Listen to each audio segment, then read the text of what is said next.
Amém ou não amém? Amém. Glória a Deus. Abra sua Bíblia na carta aos Romanos, capítulo 7, a partir do versículo de número 14.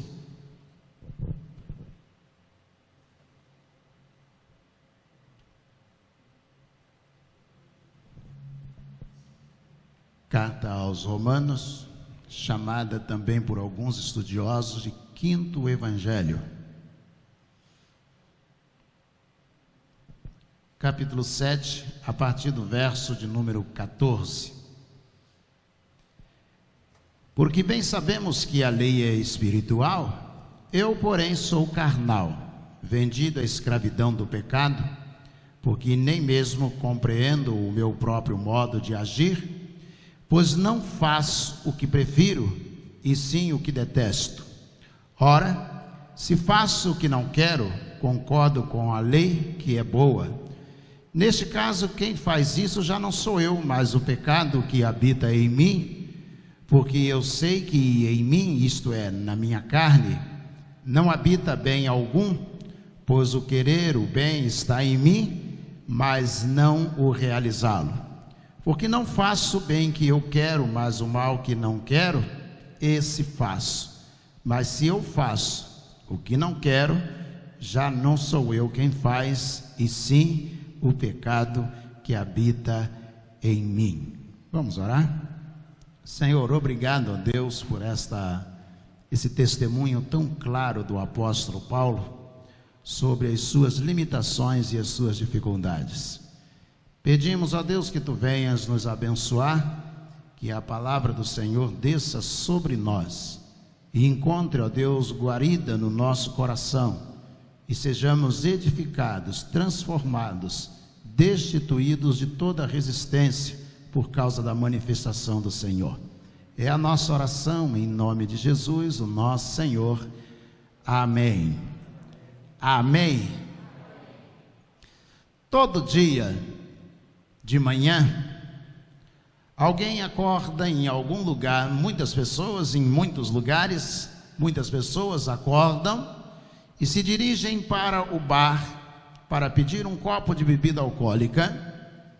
E essa pessoa acordou já com o fígado em processo de decomposição. Essa pessoa acordou no meio de uma grande ressaca. E ela sabe que ela está caminhando lentamente para o cemitério.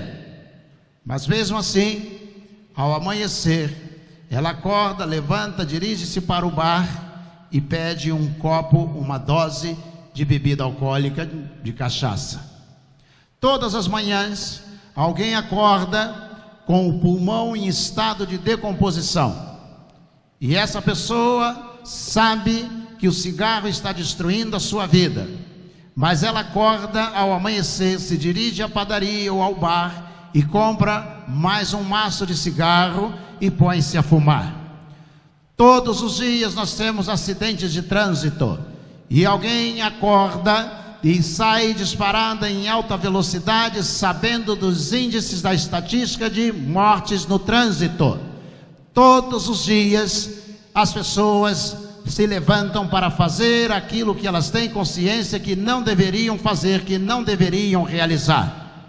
Mas por que o ser humano é capaz de fazer algo que ele sabe que vai destruí-lo? Por que o ser humano é capaz de realizar algo que ele sabe, tem certeza, convicção, indícios científicos de que aquilo está produzindo a sua destruição? Por quê? 388 mil pessoas morrem por ano de problemas cardíacos. 244 mil pessoas morrem por ano de problemas provocados por câncer. Tanto um quanto outra enfermidade resultam de uma má alimentação, de um mau cuidado do corpo, de tomar muito açúcar, de ingerir muita gordura, de comer muito sal. Mas por que todos nós continuamos fazendo todas essas coisas? Se nós sabemos, temos resultados, pesquisas, de que essas coisas nos fazem mal. É disso que o apóstolo Paulo está falando. Se a gordura mata, se o sal mata, se o açúcar mata, por que a gente vai ao McDonald's para lanchar? Eu também. Mas por quê? Existe uma palavra que talvez possa definir com clareza por que nós fazemos isso. Essa palavra se chama hedonismo. O que é o hedonismo? A primeira pessoa a considerar a respeito do hedonismo foi Aristipo. Era um filósofo grego. E ele dizia: nós vivemos por causa do prazer. A dor e o prazer disputam espaço em cada um de nós. E o prazer nos influencia nas nossas decisões o tempo todo. Mais tarde, Epicuro conseguiu mudar um pouco o pensamento de Aristipo. E ele disse: nós não devemos nos preocupar com a dor, somente com o prazer.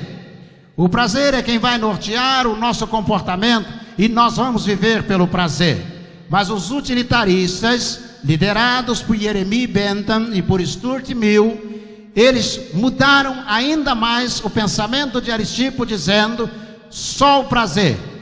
A mente humana deve buscar os procedimentos que gerem prazer. E nós não nos preocupamos com coisa alguma mais. Só que nesse tempo que nós estamos vivendo, o consumismo, ele nos empurra, ele nos influencia, dizendo que nós temos que ter prazer. Seja no tênis que vamos usar, seja no relógio, seja na alimentação, seja no veículo que nós vamos comprar, seja o que for que vamos fazer, temos que sentir prazer. E é por isso que nós estamos no mundo do jeito que ele está.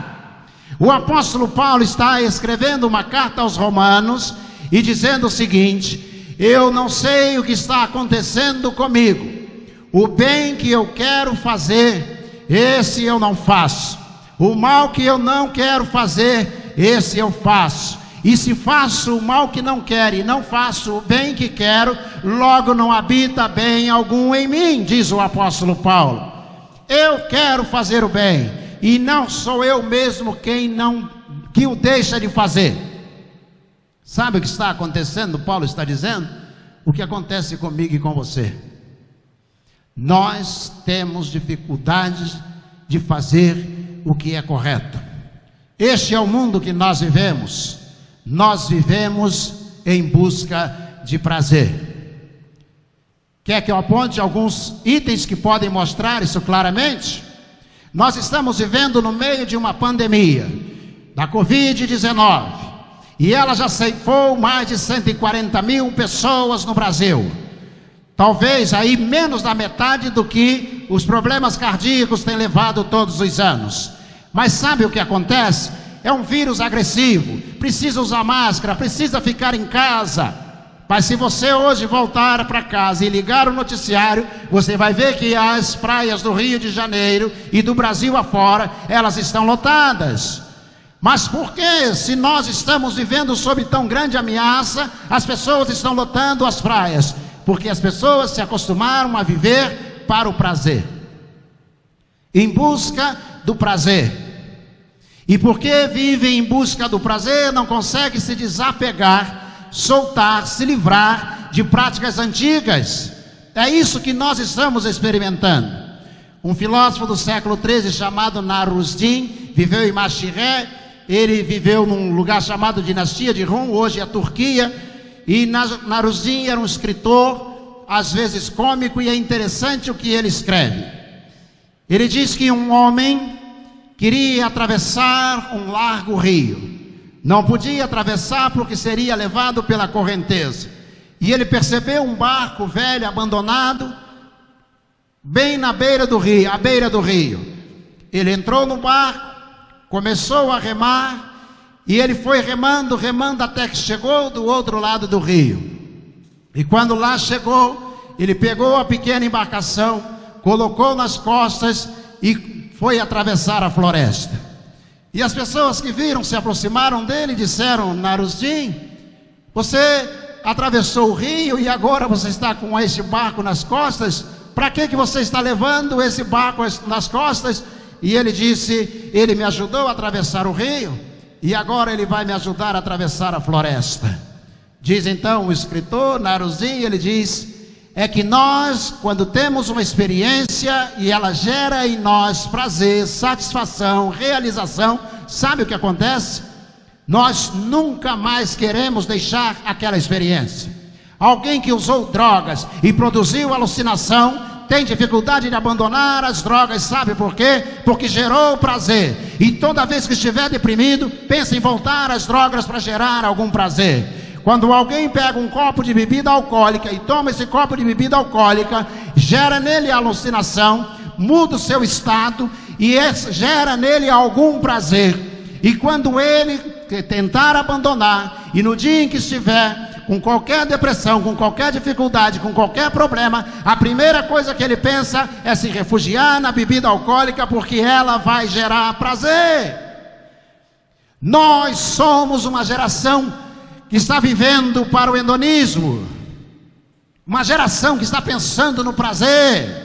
Por isso nós vamos ao McDonald's, nós vamos à churrascaria, nós dirigimos em alta velocidade. O Brasil é o país que mais ingere bebida alcoólica, que mais ingere sedativos. Sabe por quê?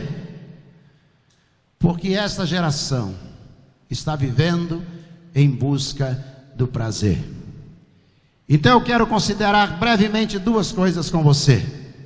A primeira delas, por que nós vamos ao McDonald's? Porque nós não sabemos quem manda em nós.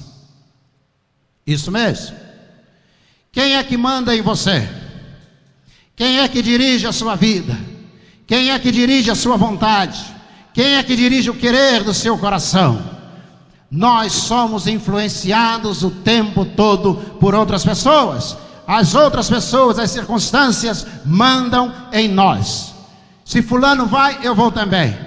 Quantos vão participar? Eu participo também. Põe meu nome aí. Nós vivemos em função do grupo, a sociedade nos influencia o tempo todo, nos destitui de qualquer capacidade de resistir, e nós somos levados pela multidão.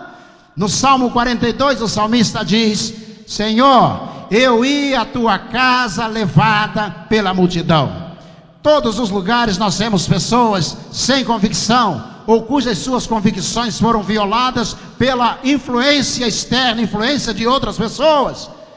Até para ir à igreja, há pessoas que não se converteram e vão à igreja porque outras vão.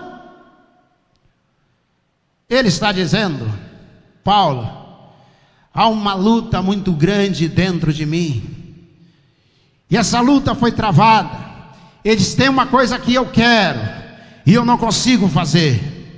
Quantos de nós podem dizer o mesmo que o apóstolo Paulo? Há coisas que eu quero fazer, mas eu não consigo. Há coisas corretas que eu deveria fazer, mas eu não consigo fazê-las. Há coisas que eu já me convenci que elas são essenciais à minha vida, mas eu não consigo realizá-las. Isso gera uma profunda frustração. Isso mesmo, porque o tempo não espera. Se a gente não realiza, o tempo passa e a gente não consegue, durante a nossa vida aqui, realizar o que nós gostaríamos de realizar. Quantas pessoas você conhece que são assim?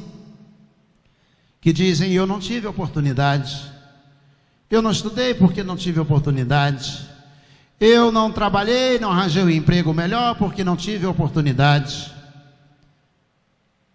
Quem é que manda em você? Paulo está dizendo, se eu fizer o que é errado, o pecado manda em mim. Isso mesmo.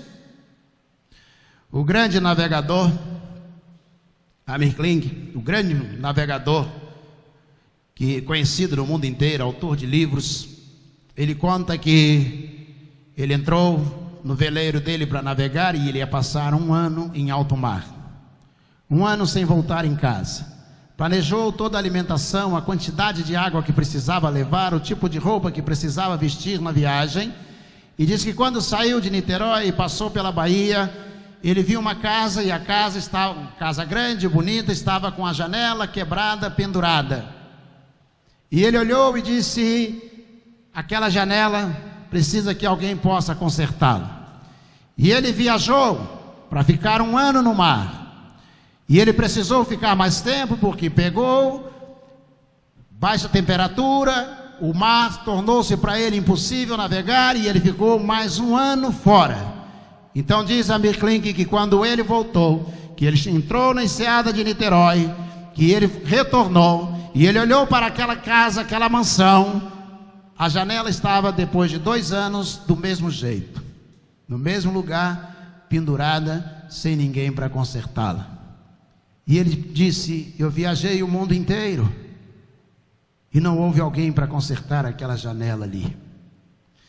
O tempo passa e nós precisamos aprender a fazer aquilo que realmente nós queremos fazer, que precisamos fazer, que são essenciais à nossa vida, aquelas coisas que nós todos os dias acreditamos e professamos. Isso tem que ser feito. E o apóstolo Paulo está dizendo: essa luta é muito grande. Quantas pessoas morrem sem realizar os seus projetos de vida, porque os vícios, ou seja, os maus procedimentos, esses dominaram suas vidas durante toda a sua história. Eu vi muitos anos atrás uma história de um pregador jamaicano, que ele perguntou à igreja o seguinte: qual é o lugar mais rico da sua cidade? E aí olhou um jovem e disse: qual é o lugar mais rico da nossa cidade? O jovem olhou para ele e disse: deve ser a Caixa do Tesouro, aqui, né, a Caixa Econômica Federal. E aí ele disse: não é a Caixa Econômica Federal. Qual é o lugar mais rico da sua cidade, do seu país? E o outro jovem pensativo disse: lugar mais rico? Devem ser os bancos. Disse: não é o banco. Qual é o lugar mais rico? E eles foram dizendo, e aí depois de um tempo, aquele pregador parou, olhou para aquele grupo e disse: sabe qual é o lugar mais rico de uma cidade? É o cemitério. E um silêncio se fez. O cemitério? E ele disse: sim. Sabe por quê? Porque lá no cemitério estão enterrados reitores que nunca ingressaram, nunca tiveram coragem de ingressar numa universidade. Morreram levando os seus sonhos para o cemitério. Poderiam ter se tornado reitores das universidades, mas nunca aceitaram o desafio de fazer um vestibular, ingressar na universidade, estudar, passar, se tornar professor, reitor da universidade. Nunca. Lá no cemitério estão enterrados os grandes escritores, que nunca se levantaram para poder escrever um livro sequer. Morreram e levaram para os cemitérios os seus sonhos. Há milhares de pessoas no cemitério que tinham o mesmo pensamento que eu e você, que queriam fazer as mesmas coisas que eu e você queremos fazer, mas sabe qual é o grande problema? Nunca se levantaram para começar a realizar o sonho de seus corações. O apóstolo Paulo está dizendo: o que eu quero fazer, isso eu não consigo. Quem é que manda em você? Em segundo lugar, as pessoas vão ao McDonald's, não porque não sabem o mal que vai fazer, mas simplesmente porque querem desfrutar do prazer que pode ser oferecido no McDonald's. Quantas pessoas, quantos de nós vivem exatamente assim? Quando Jesus ele nos chama para vivermos a vida cristã, ele diz: olha, você pode vir, se você estiver cansado, se você estiver sobrecarregado, eu vou aliviar o seu fardo. Pode vir, porque eu vou ajudar você. Você vai ser uma nova criatura. Mas o papel do mundo que nós vivemos, do consumismo, é nos escravizar, até para nos impedir de servir ao Senhor nosso Deus. Certamente você tem sonhos. Você que está em casa ouvindo a transmissão do culto da Primeira Igreja Batista, você também tem sonhos. Não perca a sua vida por causa do prazer no meio da pandemia. Não perca o seu futuro por causa do prazer dos dias em que nós estamos vivendo, por causa de um copo de cerveja, por causa de uma reunião numa churrascaria, por causa de alguns minutos na praia. Não perca o que você tem de mais precioso que a sua vida. Não perca, espere, o tempo vai chegar, o dia que você vai poder caminhar e fazer as coisas que certamente você pode fazer. Você poderá voltar a estudar, poderá voltar a trabalhar, você poderá realizar o seu casamento, você poderá educar os seus filhos, poderá viajar. O seu dia vai chegar. Não perca. A única coisa que pode te proporcionar alcançar todas estas: a vida. A vida. A vida. Curve a sua cabeça, por favor. Feche os seus olhos. Você já atravessou o rio. Larga agora o que você pegou do outro lado do rio. Comece uma vida nova. Deixe Deus te guiar pela floresta. Você quer estudar, quer trabalhar, quer casar, quer ter filhos, quer viajar. Então não perca a sua vida. É tempo de se guardar.